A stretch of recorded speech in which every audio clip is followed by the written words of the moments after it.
आदरणीय महाराष्ट्राचे लाडके मुख्यमंत्री तुमचे लाडके भाऊ समजा मला भेटले, पैसे चालू आहे का खात्यावर? नाही, बंद झाले. चालू आहे का? नाही, मला माहिती नाही.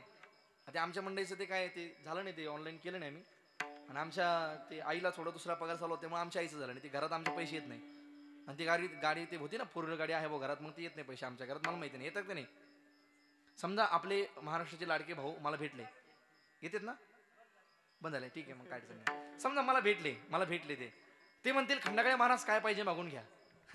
मी म्हणे साहेब काय करावं, हे गाव ते गाव ते गाव, रोज प्रवासांना कंटाळा आलाय साहेब, कधी कधी ड्रायव्हर भेटत नाही, मलाच गाडी चालवते. मग काय म्हणणे महाराज तुमचं? साहेब मला असं वाटतं आताच इलेक्शन झालंय, तुम्ही फार थकला असाल, हे गाव ते गाव, हे दौरे ते गौरे, हे तालुका तो जिल्हा, असं करून करून तुम्ही थकला असाल साहेब. एक काम करा, 6 महिने तुमचा पदरिक्त करा, तुम्ही 6 महिने राजीनामा द्या तुमच्या जागेवर मला. हा काय म्हणतील ते, वा वा खंडाकाळ महाराज काय मागणी मागितली, आताच मी राजीनामा देतो, तुम्ही लगेच मुख्यमंत्री व्हा. वरवंडीकर असं म्हणतील का ते? अरे संतांनी प्रमाण लिहून ठेवलंय, भिकेसाठी कोण राज्य देतो? एखाद्या व्यक्तीनं भीक मागितली म्हणजे काय एखादा राज्य देऊन टाकतो का? नाही नाही नाही नाही, अजिबात नाही. पण संतांचा अवतारे पहा, आपण सारिखे. आता कोण कोणाला काय द्यायला तयार नाही भाऊ, कोणालाच कोणाला द्यायला काही नाही. आता मी तर विनोदाने सांगतो, आता फक्त आपण एकमेकाला देतो आहेराच्या साड्या. तुमच्याकडे जातं का? त्या साड्या फिरतात, इकून तिकडं तिकून इकडं, तिकून इकडं इकून तिकडं. दुसऱ्याने सांगत मी आमचं सांगतो. हो ना अशोक भाऊ, माझं लग्न झाल्यानंतर ते माझ्या मंडळी आणण्याकरता मी गेलो होतो. आणि गेल्यानंतर ते आमची गाडी कमी चालली, मग आमची मावस बहीण दादा मी पण येते, मला पैसे गाडीत काय अडचण नाही. आता आमची सख्खी बहीण नाही, पण मावस बहीण आमची सख्यासारखीच आहे, मग ती गाडीत बसली. दादा आम्ही घेऊन मंडीला आणण्याकरता मी गेलो. बिडकीन आमचं सासवडी मामाचीच मुलगी माझी, शेट्ट्यापासून बिडकीन म्हणजे 6 किलोमीटरचं अंतर, जवळ होतं म्हणून ती म्हणजे चला मी दादा मी पण येते. त्या निमित्तानं भेट नवीन आजी त्यांना आली. मग आल्यानंतर आमच्या मावस बहिणीला आमच्या मामीने एक साडी घातली. आता ती प्रणाली आहेच ना महिला मंडळाची साडी घालण्याची पद्धती आहे ते, पण ती साडी थोडी आप्रेमेरीची असं मला माहिती नाही, ते आता काही जास्त कळत नाही. ती घालून साडी आमची मावस बहिणीकडे आली. आता आमच्या आईनं ते लक्ष केलं साडीकडं, आणि यांची नजर डोळे खार तीक्ष्ण मारा साडीच्या बाबतीमध्ये. त्यांना साडी पाहिली लगेच कळते किती क्वालिटीची आहे, आपल्या मिरीची आहे मोठ्या मिरीची आहे. आता ते आमच्या आई लक्षात आलं साडी हलकी घातली माझ्या लेकीला. बरं ठीक आहे काय अडचण नाही. आमची आई तेवढ्या तिला म्हणे साडी माझ्याकडे व्यवस्थित घडी घालून दे. मला तेव्हा काही गणित कळलं नाही, पण आमच्याला तेव्हा रागच आला होता बा. आता ती आमच्या मंडळीत एकत काही म्हणली नाही. आमच्या आईनं ती साडी जशाच तशी घेतली, घडी घालून ठेवली, एक दोर पाहिला, काय केलं त्याला साडीला, हा हा वरवंडीकर असं झालं बरोबर, आणि कपडा ठेवली जशाच तशी. म्हणले माझ्या लेकीला हलकी साडी घालती काय ती बघ बुवा, माझ्या लेकी हायचं आपा. नंतर कालांतरानं 4-6 महिने विठ्ठल बुवा आमच्या चुलत्यांच्या घरी, चुलत चुलते आमचे तिकडे त्यांनी घर बांधून त्यांच्या घराचा वास्तुशांतीचा कार्यक्रम होता मोठा. मग त्यांनी आमच्या मामाला मामीला निमंत्रण दिलं होतं. मग आमच्या आईनं आमच्या चुलतीला अगोदर सांगितलं म्हणे दुसऱ्या पाहुण्याला कोणत्याला कोणती साडी घाल म्हणे, पण तिला साडी मीच घालणार आहे म्हणे, घ्या. आता आमची मामी तिकडे आली होती, आमच्या आईनं बरोबर तीच साडी काढली, तीच ती जी होती ना, हा तीच मामीला दिली घालून. आता मामीला साडी घालून दिली. मामी प्रचंड विद्वान नाव आमची, मामीला कळलं बाबा आमच्या बायकोनं अंदाज लावता मी किती विद्वान आहे ती. कळतो ना अंदाज येतो ना माणसाला थोडा थोडा. गेलं बा तिकडे आमची मामी गेली. आमच्या मामीनं त्या ठिकाणी राग झाला. मामीला वाटलं माझी साडी मला परत आली, माव तर घालायची नाही मामीनं ती साडी वापस आली. मामीनं ती साडी जपून ठेवली बा. तिला एक दोर पाहिला आणि तिला सुद्धा दिलं पाहून द्वारा. अवघड आहे. नंतर मग मला मुलगा झाला.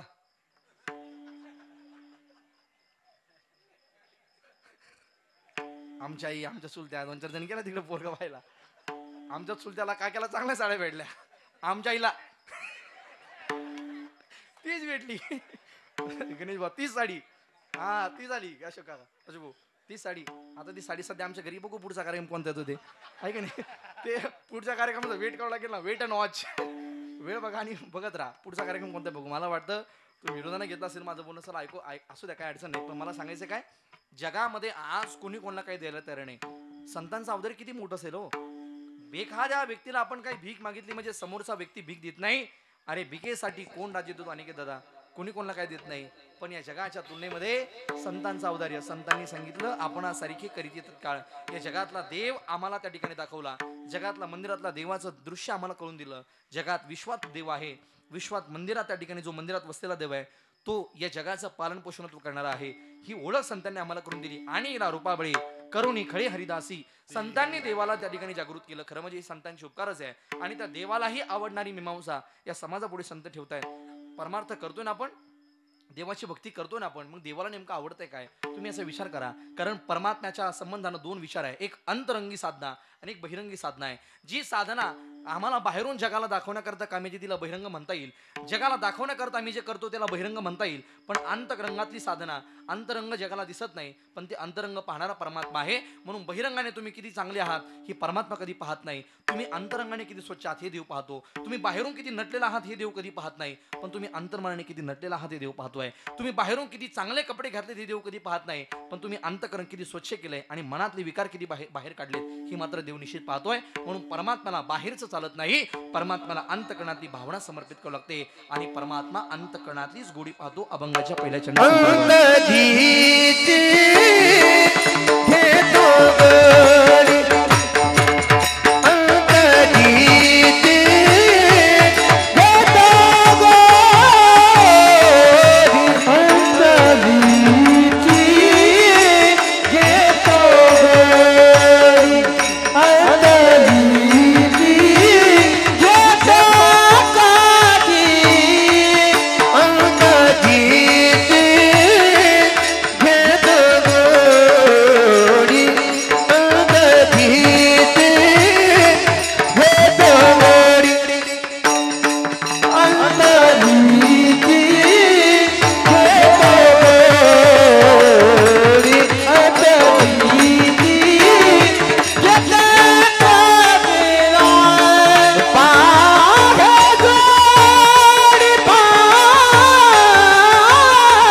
अंतरीची घेतो गोडी पाहे जोडी भावाची. परमात्मा अंतकरणातली भावना पाहतो.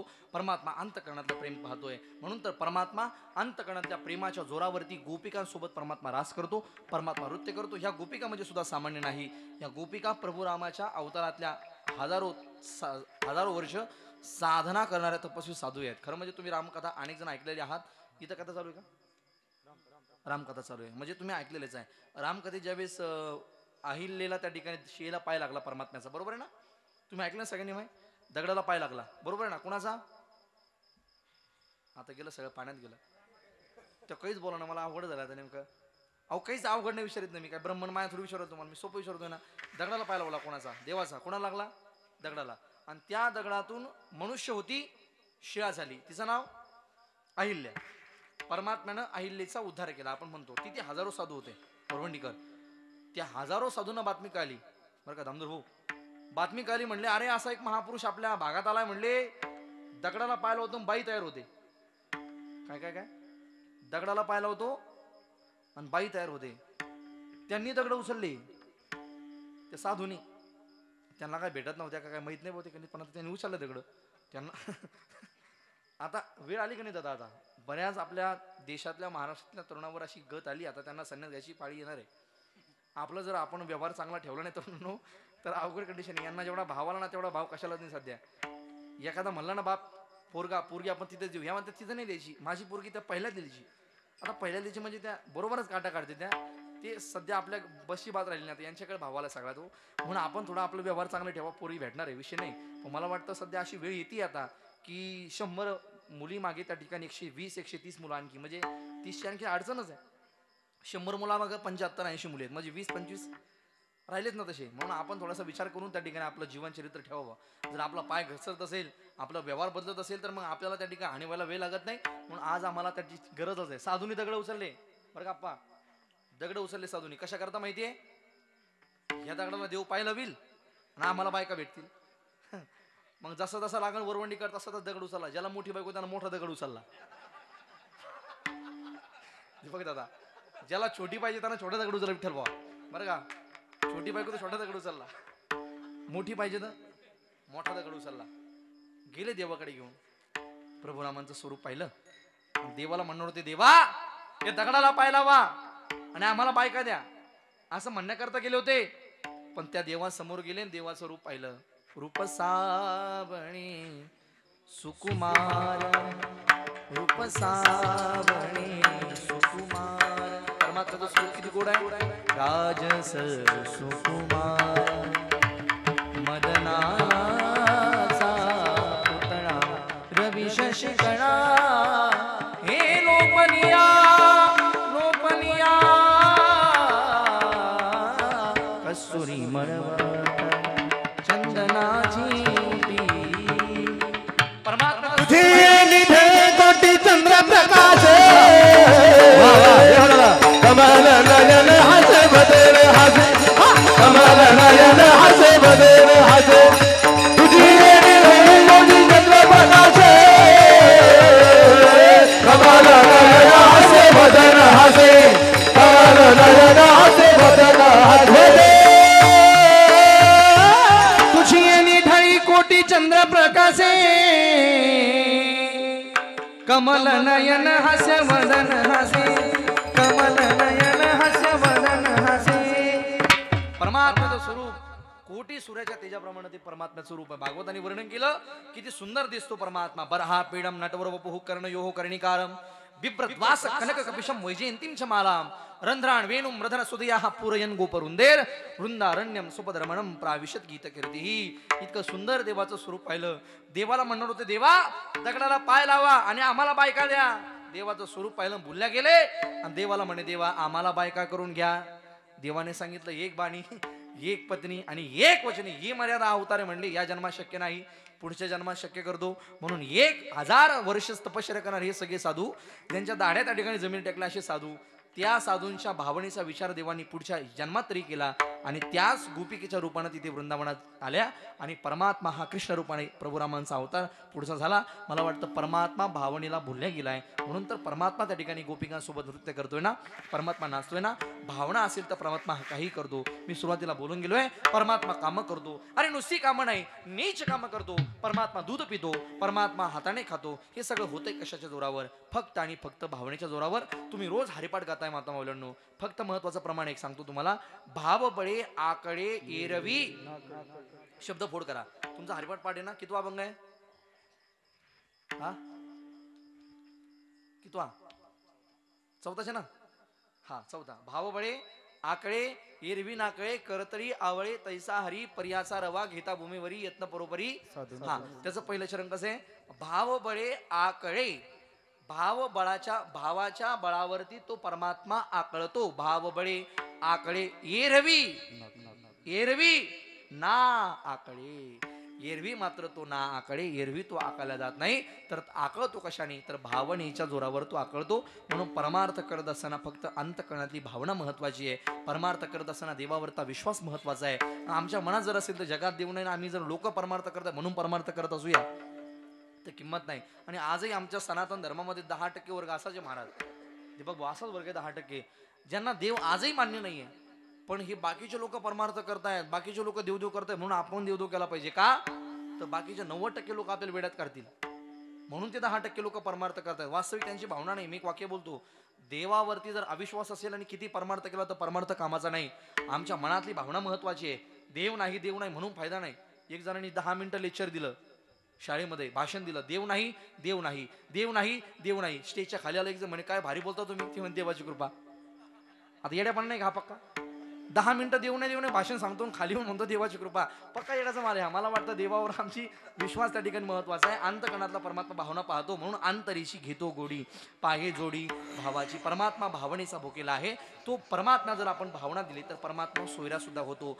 सोयरा होतो किती गरीब असू द्या किती दिन असू द्या कधी पाहत नाही देव सोयरा दिनाचा. आपल्या वैभवानं त्या ठिकाणी आपल्या वैभवानं तो जगाचा शृंगार करतो किंबहुना ज्यानं भावना समर्पित केली त्याला शृंगार करतो. आणि परमात्मा एवढंच नाही तर परमात्मा भावनेच्या जोरावर आपल्यासोबत जीव सुद्धा लागतो. शेवटच्या चरणात महाराजांनी वर्णन तुका म्हणे देवी तुका म्हणे देवी तुका म्हणे देवी तुका म्हणे देवी तुका म्हणे देवी तुका म्हणे देवी तुका म्हणे देवी तुका म्हणे देवी प्रेम जाणे प्रीतीचे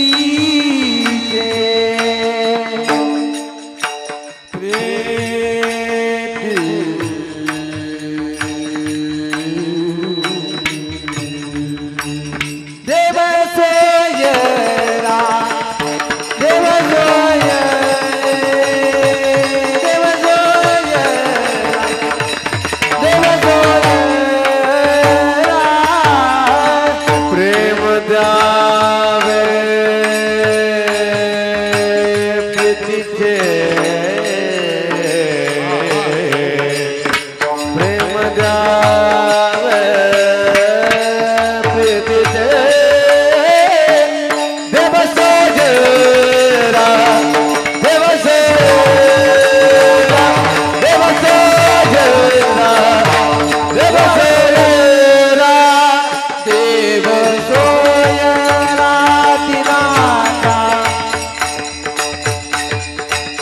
दिनाचा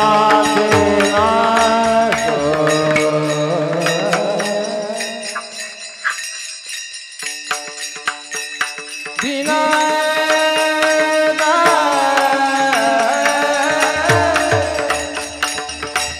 सानी रे नीद मद मद नीद पद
डबा गावा, कानू डबा गावा.